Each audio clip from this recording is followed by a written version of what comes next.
सभी को नमस्कार। बीसीआर के इस ऑनलाइन प्लेटफॉर्म पर आज हम आगे का पार्ट लेकर आए हैं। पार्ट पीछे के हमने 3 पार्ट कंप्लीट कर लिए। चैप्टर 12 विद्युत धारा इलेक्ट्रिसिटी वाला जो चैप्टर चला था उसके चौथा भाग आ चुका है। 3 भाग हमने पीछे अपलोड कर दिए। अगर नहीं देखा है तो चैनल पर जाकर प्लेलिस्ट पर देख लीजिए, वहाँ पे आपको सारी मिल जाएंगी। आज का हमारा मुख्य टॉपिक है प्रतिरोधों का संयोजन। तो पीछे की अगर हम बात करें तो हमने पहले पार्ट में तो विद्युत धारा के बारे में जैसे शुरुआत में आवेश के बारे में बेसिक पार्ट पढ़ा था। दूसरे में ओम का नियम, तीसरे में प्रतिरोध क्या है और प्रतिरोध की निर्भरता और उसका जो सूत्र है वो सारा सेट कर लिया था। अब है हमारे पास प्रतिरोधों का संयोजन। प्रतिरोधों का संयोजन मतलब कि 2-3 प्रतिरोधों का संयोजन, जैसे एक ये प्रतिरोध जोड़ दिया, फिर एक ये प्रतिरोध जोड़ दिया, फिर एक प्रतिरोध ये जोड़ दिया। इस प्रकार का जो संयोजन है, यानी कि 2 प्रतिरोधों को अगर हम आपस में मिला दें तो वो प्रतिरोधों का संयोजन हो जाता है। और अब आपके जो न्यूमेरिकल है वो भी आने स्टार्ट हो जाएंगे। आपके जो बुक के अंतिम लास्ट में जो न्यूमेरिकल दिए हैं वो भी हम हल करेंगे, तब समझेंगे साथ में। तो इसके लिए जैसे आपको ऐसी आकृति दे दे और आपको क्या पूछेगा, तुल्य प्रतिरोध पूछेगा, तो हमें क्या करना है, तुल्य प्रतिरोध ही निकालना है। जैसे ऐसी आकृति दे दे या फिर वर्गाकार भी दे सकता है, इसमें यहाँ पे जैसे प्रतिरोध जोड़ दिया, ऐसे प्रतिरोध जोड़ सकता है, ठीक है। और उनमें से आपको क्या करना है, तुल्य प्रतिरोध निकालना है। तो तुल्य प्रतिरोध हम किस प्रकार से निकालेंगे वही हम चर्चा करेंगे, और सबसे सरल तरीके से। तो ये एक एग्जाम की दृष्टि से परीक्षा 2024 में महत्वपूर्ण भूमिका निभाएगी कि श्रेणी क्रम और समांतर क्रम संयोजन का जो सूत्र है वो सत्यापित करना भी पूछा जा सकता है। तो इसके लिए भी आप तत्पर तैयार रहें हमेशा के लिए, और एक बार अगर समझ जाएंगे तो आपको कोई भी दिक्कत नहीं आएगी। तो सीधा है, नॉर्मल से सीधा शॉर्ट में बताऊं तो ये है कि इसमें श्रेणी क्रम में नाम छोटा है तो इसमें धारा क्या होती है, समान रहेगी, धारा समान। और जो विभवांतर है, विभवांतर वो क्या रहेगा, असमान रहेगा। बस ये है सारा का सारा मैटर इसी में। इतना याद हो जाने के बाद में आगे आपकी कहीं पर भी कोई भी दिक्कत नहीं आएगी। देखो इसमें धारा क्या रहती है, समान रहती है। श्रेणी क्रम में नाम छोटा है तो श्रेणी, नाम सीधा श्रेणी और धारा दोनों में छोटा नाम है तो समान रहेगा, और विभवांतर वो अलग रहेगा। एक याद लिख लीजिए। और इसी प्रकार समांतर क्रम में क्या होगा, समांतर क्रम में हम यही पढ़ेंगे वापस, लेकिन अगले पार्ट में। समांतर क्रम संयोजन, समांतर क्रम संयोजन में क्या होगा, धारा तो क्या होगी, असमान होगी, धारा असमान, और जो विभवांतर है, विभवांतर वो क्या होगा, समान होगा। ये चीज है समझने के लिए, इसके अलावा इससे बाहर आपकी कुछ समझना नहीं है। अगर ये चीज हो जाएगी तो आगे आपको हल करने में एकदम सरल हो जाएगा।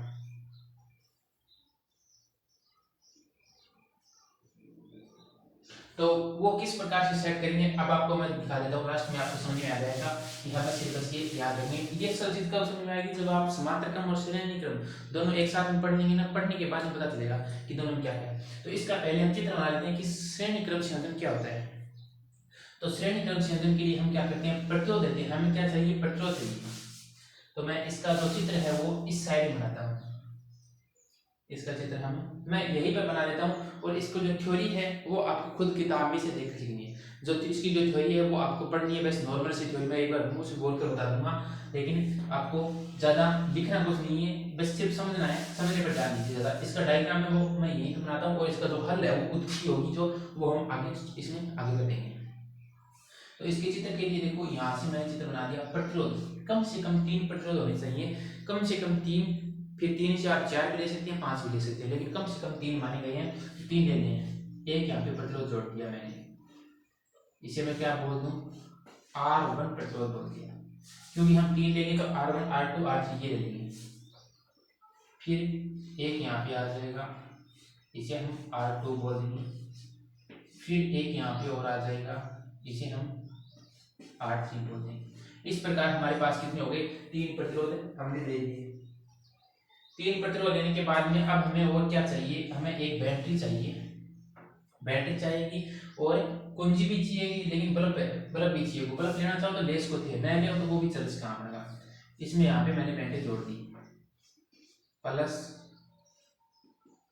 छोटा बड़ा छोटा, यहाँ पे माइनस, ये बैटरी ले ली, और यहाँ पे ये कुंजी ले ली। कुंजी की हमें आवश्यकता पड़ेगी क्योंकि लाइट को विद्युत धारा को कम ज्यादा करने के लिए हमें कुंजी की आवश्यकता होगी। ठीक है, इतना आ गया।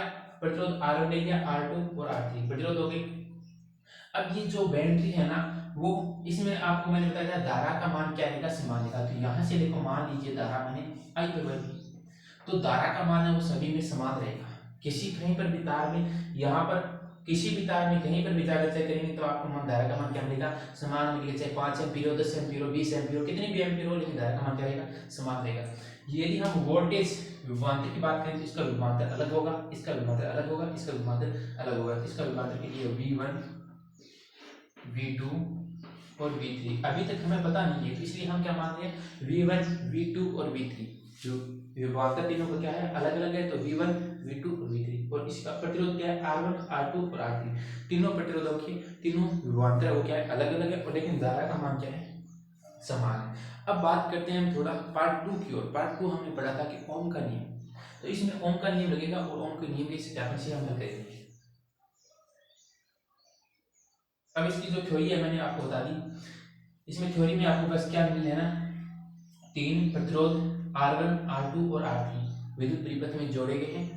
3 प्रतिरोध, थोड़ा सा ध्यान से सुन लीजिए, बस यहाँ पे लिखना है आपको। लिखना चाहते हो जैसे कॉपी के पेज में आपको बताना चाहिए कि ये डायग्राम है वो इस साइड में उतारना है, और यहाँ पे जो थ्योरी लिखना है, क्या लिखना है कि किसी प्रतिरोधों के संयोजन में श्रेणी क्रम संयोजन की ओर देखें तो हमें 3 प्रतिरोध विद्युत परिपथ में 3 प्रतिरोध R1 R2 और R3 लिए हुए हैं, जो कि आपस में क्रमबद्ध से रूप से जुड़े हुए हैं, और इनके जो विभवांतर है वो क्या है, इनके जो विभवांतर है वो क्या है, V1 V2 और V3 है। और इनमें जो बैटरी है, बैटरी को और बैटरी व कुंजी की सहायता से इन तीनों प्रतिरोधों को आपस में जोड़ा गया है। बस ये इतने लिखने जो कि आपकी किताब में थ्योरी लिखी हुई है, आसानी से आप उसको सबसे सरल तरीके से लिख सकते हैं। फिर बात करते हैं इसके सत्यापन की। ठीक है, ये तो यहाँ पे आपको थ्योरी लिखनी है। सत्यापन जो हमने प्रतिपद, जो हमने यहाँ पे परिपथ में काम में लिया है, वही चीज आपको इसमें लिखनी है। फिर सत्यापन की बात करें तो यहाँ पे लिख देता हूँ पहले ओम नियम से। ओम नियम से, ओम नियम क्या है हमारा,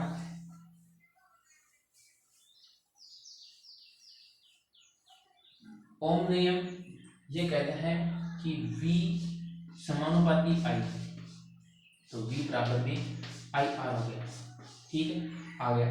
अब इसके बाद में लेकिन हमारे पास देखो V बराबर में IR तो है, इसको समीकरण 1 दे दीजिए। ठीक है, ये तो है हमारे पास, लेकिन हम यहाँ पे बात करें तो V हमें इसमें से कौन सा लेना है, इसमें से हमें तो क्या है, तीनों के अलग अलग मान है, तो हम तीनों के अलग अलग लिखेंगे। यहाँ पे लिखेंगे V1 बराबर में I तो समान है, लेकिन R क्या है, अलग है, तो R1 हो गया। ठीक है, V2 बराबर में I R2 हो गया, दूसरों ले ली। फिर V3 के लिए V3 बराबर में IR3 लिख लिया। अब इनमें से जो क्या होगा, पूरा परिपथ यहाँ पे लिखेंगे हम संपूर्ण के लिए, संपूर्ण विभवांतर, जो टोटल विभवांतर है वो हम लेंगे। तो V बराबर में, मैं यहाँ पे लिखूँ, देखो V बराबर में V1 plus V2 plus V3, तीनों विभवांतर को हम क्या करेंगे, एक साथ जोड़ देंगे, तो हमें पता चल जाएगा कि इसमें जो परिपथ में कुल विभवांतर कितना है वो पता चल जाएगा। तो V बराबर में, अब V1 की जगह क्या है, ये IR1 है, वो मान लीजिए IR1 प्लस में V2 की जगह क्या है IR2, तो यहाँ पे लिखेंगे IR2 प्लस में V3 की जगह क्या है, सॉरी यहाँ पे IR3, तो IR3 लिख दिया। अब इन तीनों में क्या कॉमन आ रहा है, तीनों में कॉमन आ रहा है I, यहाँ पे कॉमन ले लेंगे I कॉमन लेंगे तब क्या आएगा, R1 प्लस में R2 प्लस में R3। ये तक यहाँ तक आप कर सकते हैं, आगे आपको थोड़ा सा याद नहीं रहेगा, आप अगर 2-3 बार प्रैक्टिस करेंगे ना तब आपकी सेट हो जाएगा। इसमें हम क्या करेंगे, तो अब आगे हमारे पास कोई हल नहीं हो रहा, तो आप क्या करेंगे, समीकरण 1 से V का मान है वो रख देंगे। यहाँ पे लिखेंगे समीकरण 1 से IR बराबर में RI कोष्टक में R1 प्लस में R2 प्लस में R3 3। ये देखो यहाँ पे हमने क्या किया, v था, v की जगह पर आई आर रखा, ये आई आर रख दिया। अब आगे जो सेम का सेम रहेगा, यहाँ से आई गुणा में है, इस साइड में बाहर में हो जाएगा, यानी कि आई से आई कैंसिल हो गया, बचा क्या आर बचा, और बराबर में R1 प्लस में R2 प्लस में R3। ये है हमारे पास श्रेणी क्रम संयोजन के लिए। तो जब भी आपको श्रेणी क्रम संयोजन के लिए ये यहाँ पे क्या है, R यहाँ पे तुल्य प्रतिरोध है, ये लिख सकते हैं हम तुल्य प्रतिरोध, तुल्य प्रतिरोध बराबर R1 प्लस में R2 प्लस में R3। ये है, यानी तुल्य प्रतिरोध मतलब इस पूरे परिपथ में कितना प्रतिरोध है वो हम निकालना है। अब मतलब यही है कि प्रतिरोधों का संयोजन मतलब बहुत सारे प्रतिरोध है वो एक साथ जोड़ेंगे, एक साथ जोड़ने के बाद में हमें परिपथ के अंदर कितना प्रतिरोध है वो हमें निकालना है। तो वही हमने निकालने का काम क्या था, इसके लिए 2 कंडीशन होती है, एक श्रेणी क्रम होती है, एक समांतर क्रम होती है। तो श्रेणी क्रम से पहले हम क्या करेंगे, फिर इसके अगले पार्ट में हम समांतर क्रम से भी पढ़ेंगे। तो श्रेणी क्रम संयोजन में जो वोल्टता है वो क्या है, अलग अलग रहती है, धारा का मान है वो एक समान रहता है। 3 प्रतिरोध हमने दे दी और तीनों प्रतिरोधों को परिपथ में सेट कर दिया, एक बैटरी और एक कुंजी की सहायता से। फिर इसका सत्यापन, इसकी जो थ्योरी है वो आप किताब से देख सकते लिख सकते हैं, आपको थ्योरी या आपको न तो कहीं पर लिखनी है और नहीं आपको पढ़नी है, वो थ्योरी है वो आपके खुद प्रत्यार होनी चाहिए कि परिपथ में हमने क्या क्या दिया, 3 प्रतिरोध दिए, 3 वोल्टेज है, तीनों के जो वोल्टेज है वो अलग अलग है, फिर बैटरी दिया, कुंजी दिया।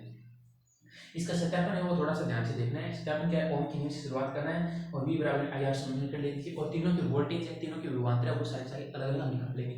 तो धारा का मान तो समान रहेगा, आर का मान वो चेंज होगा तो आर का मान लीजिए, फिर संपूर्ण विभवांतर यानी कि परिपथ के अंदर कुल कितनी वोल्टेज है, कुल कितना विभवांतर वो निकालेंगे, और तीनों का निकालने के बाद में सारे के सारे समीकरण एक से V का मान लिखेंगे, फिर आई से आई कैंसिल हो जाएगा और आर बराबर है R1 प्लस में R2 प्लस में R3। यानी कि अब कहीं पर भी ये भी मैं पहचान बताऊंगा, न्यूमेरिकल बताऊंगा कि जब आपको कोई भी चित्र डायग्राम दिया हो उसमें आपको किस तरीके से पहचान से आपको श्रेणी क्रम की पहचान करनी है, और जहां पर भी आपको श्रेणी क्रम संयोजन दिखे कि हाँ यहाँ पे श्रेणी क्रम संयोजन है तो वहां पे आपको इस सूत्र का प्रयोग करना है, तुल्य प्रतिरोध कहते हैं इनके लिए। तो सवाल में सभी में क्या पूछेंगे, तुल्य प्रतिरोध पूछेंगे। इस प्रकार से ये हमारे पास क्या हो गया, प्रतिरोधों का संयोजन हो गया।